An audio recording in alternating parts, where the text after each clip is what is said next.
बिल्कुल।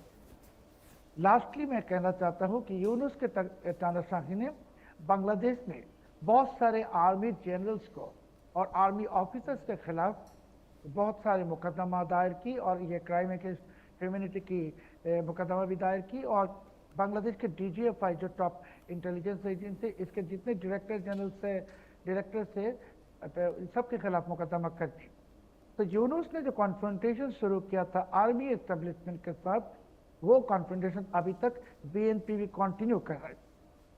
तो शेख हसीना आएंगे वापस और उनके बांग्लादेश में तकरीबन 6 करोड़ सपोर्टर है, 6 करोड़, इससे भी ज्यादा।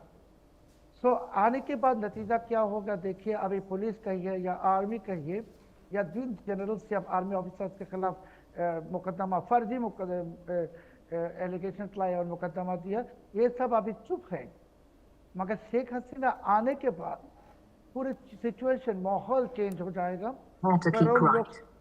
करोड़ों लोग सड़कों में आ जाएगा और इसके बाद क्या होगा कि पूरे कंट्रोल, आउट ऑफ कंट्रोल हो जाएगा ये सरकार की, ये बीएनपी का ही है, जो भी कही है। तो ये एक ऐतिहासिक प्रस्ताव है। मुझे लगता है कि बहुत ऐतिहासिक क्षण होगा। मेरे साथ पाकिस्तान से इरशाद अहमद जुड़ गए हैं। मैं उनके पास चलूंगा क्योंकि इरशाद अहमद साहब, उनका पाकिस्तान के तमाम सियासतदान इस बात का जिक्र कर रहे थे कि भाई शेख हसीना को भारत ने शरण क्यों दी हुई है। बांग्लादेश के लोग तो कर ही रहे थे, लेकिन पाकिस्तान के लोग भी कर रहे थे। शाह साहब, खुश हैं ना आप, शेख हसीना वापस जा रही हैं? क्योंकि ये एक भगौड़ी है। अब ये जो साजिश करना चाह रहे हैं आप लोग और ये हसीना शेख मिल करके, अभी शुएब चौधरी भी कह रहे थे कि वो आएंगी तो करोड़ों लोग सड़कों पे निकलेंगे। इसका मतलब है जो एजेंडा आपका और हसीना शेख का है, लोगों को मरवाने का, कत्लो गारत करने का, अनारकी फैलाने का बांग्लादेश में, वो कामयाब नहीं होगा। ये बुज़दिल खातून है, भागी है, मुल्क छोड़ के भागी, कभी भी वापस नहीं आएंगी। ये आप देखते जाइए, क्योंकि इनको ना आने देंगे ना ये आएंगे। जनाब इरशाद, अभी तो शुएब चौधरी कह रहे थे कि साहब सेना का हेलीकॉप्टर बाकायदा उन्हें छोड़कर आया था, तो वो ऐसे दौड़ लगाकर तो भाग नहीं गई होंगी। अगर एक देश के सेना का हेलीकॉप्टर उन्हें छोड़कर आ रहा है तो भगौड़ी कहां से हो गई? भगौड़ी इस तरह हो गई कि अगर ये मुल्क से मोहब्बत करती हैं, अपने लोगों से मोहब्बत करती हैं, बांग्लादेश के अपनी आवाम से मोहब्बत करती हैं, तो जीना मरना वहाँ होता है जहाँ आपने खाया पिया होता है, जहाँ जिन लोगों के साथ आपने काम किया होता है। इतना अरसा उनको गुलाम बना करके रखा हिंदुस्तान का, इतने अरसे उन पर जुल्म करती रही बांग्लादेश के लोगों पर, बांग्लादेश को तबाह करने का बायस ये और इनका बाप बना। उन्होंने हमसे अलहदा किया और अलहदा करने के बाद आज वो सजा पा रहे हैं, वो बेचारे बांग्लादेश के मासूम लोग। देखिए आप, बात यह है कि मैं इस वक्त एक्चुअली मोटरवे पे हूँ, लंदन पे हूँ, लंदन से निकला हूँ भाई।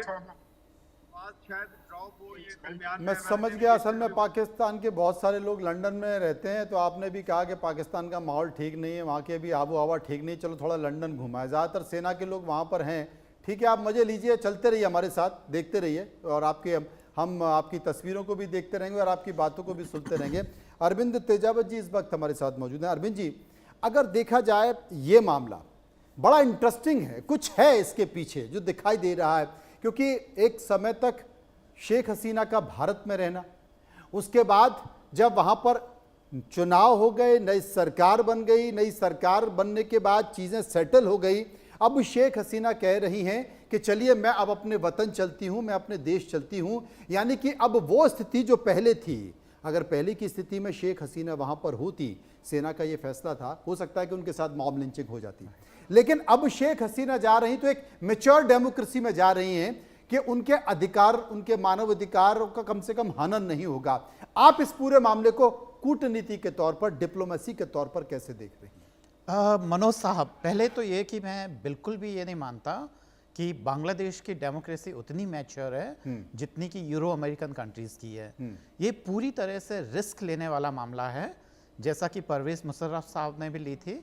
मैं बीच में एक और चीज़ कहना चाहता हूँ कि अगर वो भगोड़ा कहते हैं इरशाद साहब, तो उस हिसाब से तो अयातुल्लाह खामनेई साहब जितने भी बड़े बड़े लीडरान हैं वो सारे के सारे भगोड़े थे।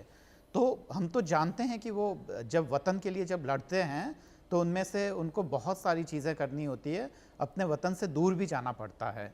उसको वनवास कह सकते हैं। तो ये तमाम चीज़ें होती है, पर ये बहुत ही साहसिक कदम है और उसके बाद में उनको फांसी की सज़ा भी हो सकती है, जैसा कि आपने शुरुआत में जिक्र किया। पर हो सकता है कि उनकी पॉपुलैरिटी को देखते हुए उन्हें फांसी की सज़ा ना दें, पर उनको कैद होना ज़रूरी है। और ये दरअसल जो पॉलिटिकली उनको जो हाशिए पे जो ले जाने की रणनीति है, उनके खिलाफ उनका एक तरीके से बहुत ही मजबूत कदम है और मुझे लगता है कि ये बांग्लादेश के आगे आने वाले भविष्य को तय करेगा। और बीएनपी के जब जो पीएम हैं वो जब चाइना गए हैं तो वहाँ क्या हुआ है और तमाम चीज़ें हैं, उन सब के पीछे जो चीज़ें हैं, जो मुझे लगता है कि ये एक बहुत बड़ा इतिहास बनने जा रहा है और देखते हैं कि बांग्लादेश का भविष्य क्या होता है। भविष्य क्या होगा। शशि अस्थाना मेरे साथ मौजूद है। शशि जी, इन परिस्थितियों को आप कैसे देख रहे हैं? क्या आपको लगता है कि बांग्लादेश में शेख हसीना के जाने के ऐलान करने के बाद कुछ हलचल वहाँ पर दिखाई देगी, वहाँ पर कुछ राजनीतिक भूचाल सा वहाँ पर दिखाई देगा? क्योंकि इतना आसान नहीं है। आपने चुनाव में भी देखा, तमाम लोग उद्वेलित थे, काफ़ी आक्रोशित थे, लेकिन उनकी नेता वहाँ पर नहीं थी। अब उनकी नेता वहाँ पर पहुँच रही हैं और नई ऊर्जा के साथ पहुँच रही हैं और वो कह रही हैं कि हो सकता है कि मैं जिंदा रहूँ, हो सकता है कि मैं मारी जाऊँ, लेकिन मैं जो भी कुछ मेरे साथ होगा अपनी मिट्टी में होगा। यानी अपने अंदर बड़े अरमान लेकर शेख हसीना पहुँच रही। देखिए, पॉलिटिशियंस की सबसे बड़ी